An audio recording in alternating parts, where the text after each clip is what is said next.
The first number you see in any financial negotiation does not simply influence your next move.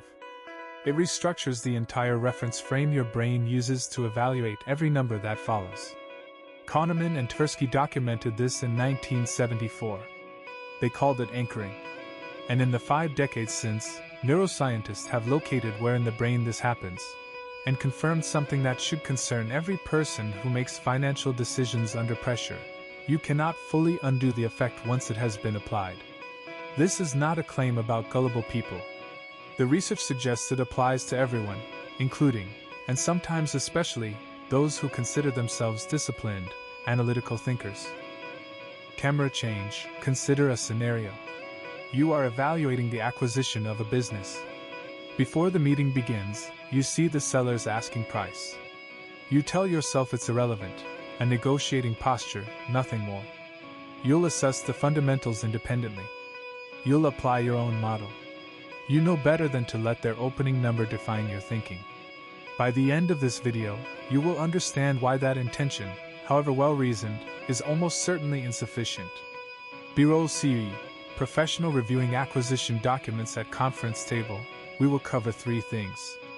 First, the neural mechanism that gives the first number structural power over every estimate that follows.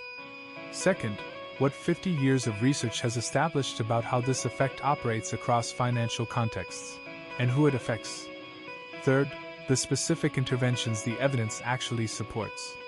That last item matters because most popular coverage of anchoring stops at awareness. The research is unambiguous that awareness, while necessary, is not sufficient. Managing the anchoring effect requires structural changes to how you encounter information, not simply the intention to think more carefully. We will get to what those changes look like. But first, the mechanism. Graphic. Chapter 1. The neural mechanism, B-roll CE, fMRI brain scan laboratory medical imaging technology. In 2011, research published by Amos and colleagues used neuroimaging to examine the neural basis of anchoring. Their findings suggested that activity in the prefrontal cortex, the region associated with deliberate, effortful reasoning, is specifically linked to the anchoring effect. The significance of this is not immediately obvious, so it is worth pausing on it. Camera change. The prefrontal cortex is not the brain's automatic, fast processing system. It is the slow system, the deliberate one. The part of your cognitive architecture you are relying on when you believe you are thinking carefully. Anchoring appears to compromise this system, not bypass it. Which means the common assumption, that we can outthink the bias through more deliberate analysis, may be exactly backwards. The mechanism, as Kahneman and Tversky described it, operates through insufficient adjustment. When you encounter an initial number, your brain uses it as a starting point and adjusts away from there. The critical finding is that people underadjust. Consistently, they stop moving away from the anchor before a fully rational analysis would have taken them. B-roll CE, scale balance tipping weight adjustment equilibrium, and crucially, this underadjustment occurs even when the initial anchor is demonstrably arbitrary. In their original research, Kahneman and Tversky showed that even when participants were told that an initial number had been generated by pure chance, explicitly, visibly, by a randomized mechanism, that number still shaped their subsequent estimates. The anchor's arbitrary origin was not hidden. It still worked. What this means in practice: any number you encounter before forming your own estimate, a listing price, a salary range, a projected valuation, is already restructuring your reference frame before your conscious analysis begins. Camera change. If you are finding this analysis useful, subscribe. This channel publishes evidence-based breakdowns of the neuroscience and behavioral economics behind financial decision-making, one mechanism at a time, always grounded in the research. Sound effect. Archival paper transition. Graphic. Chapter 2, 50 Years of Evidence. Kahneman and Tversky's 1974 paper introduced anchoring as one of several cognitive heuristics, mental shortcuts that are generally adaptive but produce systematic errors under specific conditions. The original research demonstrated that estimates shift significantly depending on the initial value presented. Higher anchors lead to higher estimates. Lower anchors lead to lower estimates. even when that anchor bears no logical relationship to the correct answer. Camera change. In the decades that followed, researchers tested the boundaries and conditions of this effect.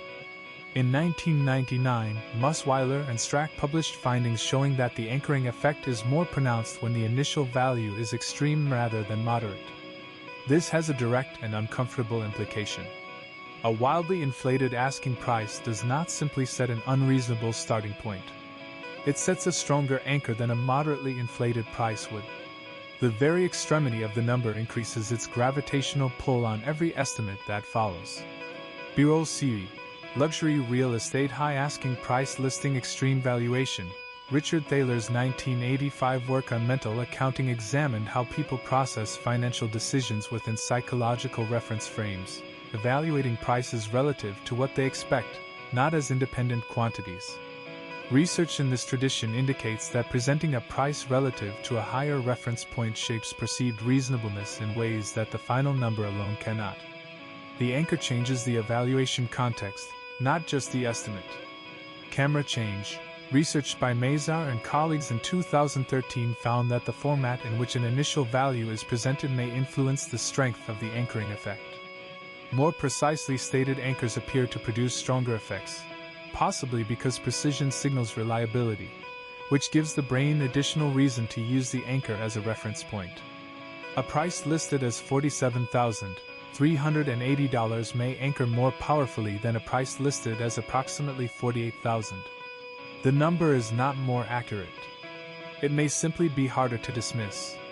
Birol Siri, Precise Price Tag Retail Product Specific Number Detail. In his 2011 synthesis of behavioral research, Daniel Kahneman characterized anchoring as among the most robust phenomena in the field, consistently observable across a wide range of populations and contexts. Not a laboratory artifact. Not an effect limited to financial novices. A feature of human judgment that research suggests operates regardless of expertise, education level, or prior knowledge of the bias. That last qualifier is particularly important, and it brings us directly to where the standard advice breaks down. Graphic. Chapter 3. Where the standard advice fails. Birol Siri, Self-Help Books Shelf Motivational Posters Wall. The standard prescription for cognitive bias. In popular books, in MBA curricula, in financial advisor training, runs roughly as follows. Learn that the bias exists, slow down your thinking, and apply more deliberate analysis. On anchoring, this advice is partially correct and substantially incomplete. Camera change. Research by Wilson and colleagues in 1996 explored what happens when people are given additional information or explicitly encouraged to consider alternative reference points before making estimates. Their findings showed that such interventions can reduce the anchoring effect. The key word is reduce. Not eliminate. Not fully counteract. Reduce. Even when people were equipped with tools specifically designed to mitigate anchoring, the bias remained operative. The starting point shifted. It did not disappear. Birol Siri, person deliberating deep in thought analysis cognitive effort. This distinction between reduction and elimination is where popular coverage of behavioral economics routinely overstates the case. Awareness is presented as a kind of cognitive vaccination, as though knowing the name of the bias confers meaningful protection from it. Kahneman's own 2011 analysis was explicit that knowledge of cognitive biases does not, in general, make people immune to them. Knowing you are susceptible and not being susceptible are not the same condition. Camera change. Robert Cialdini's 2009 analysis of influence strategies documented how anchoring is deliberately and systematically deployed by skilled negotiators, marketers, and salespeople, precisely because they understand that awareness alone does not neutralize the effect. When a car dealer lists a vehicle at a high price and then offers it substantially below that figure, either party is hiding anything. You see the anchor. You can name the technique. Evidence indicates it still influences your evaluation of whether the final price is reasonable. Unexpected stat. Insert visual callout. Knowing the bias is not equal to being immune to it. Birol Siri, car dealership negotiation salesperson customer showroom. The second failure of conventional wisdom is its exclusive focus on anchors that other people set for you. The research describes a bidirectional architecture. Every number you introduce into a negotiation, a proposal, or an offer becomes an anchor for the other party. The question is not only how to resist anchors. It is how to understand the full mechanism, defensively and constructively. Most popular treatments address only the defensive half. The constructive half is where skilled negotiators and pricing strategists operate, and where the practical leverage actually lives. Camera change. Everything covered so far has described the problem, the neural mechanism, the evidence base, and the limits of the conventional response. What the research actually supports in terms of specific, actionable interventions is more precise and more useful than anything you will find in a popular summary of this topic. That is what the final section covers. Graphic. Chapter 4. Evidence-based interventions, B-Roll CUE, Strategic Planning Whiteboard Framework Systematic Methodology. The research points toward 3 structural interventions. Not mindset shifts. Not reminders to think carefully. Structural changes to how you encounter numerical information before anchors are introduced. Camera change. The first is pre-anchoring. Wilson and colleagues' research on anchoring reduction indicates that generating your own independent estimate before exposure to an external number creates a competing reference point. Your preformed estimate becomes a counterweight against the incoming anchor. This is the operating logic behind why experienced buyers in markets like real estate, business acquisition, and private equity conduct independent valuations before seeing asking prices, not because those valuations are perfect, but because they deliberately occupy the anchor position before a counterparty does. B-Roll CUE. Analyst conducting independent valuation reviewing documents alone before meeting. The practical version is straightforward. Before any negotiation where numbers will be introduced, commit to a figure, in writing if possible, based on your own analysis. Walk in with your anchor already established. If you walk in without one, the first number you hear becomes your anchor by default. You are not avoiding anchoring. You are simply handing the anchor position to whoever speaks first.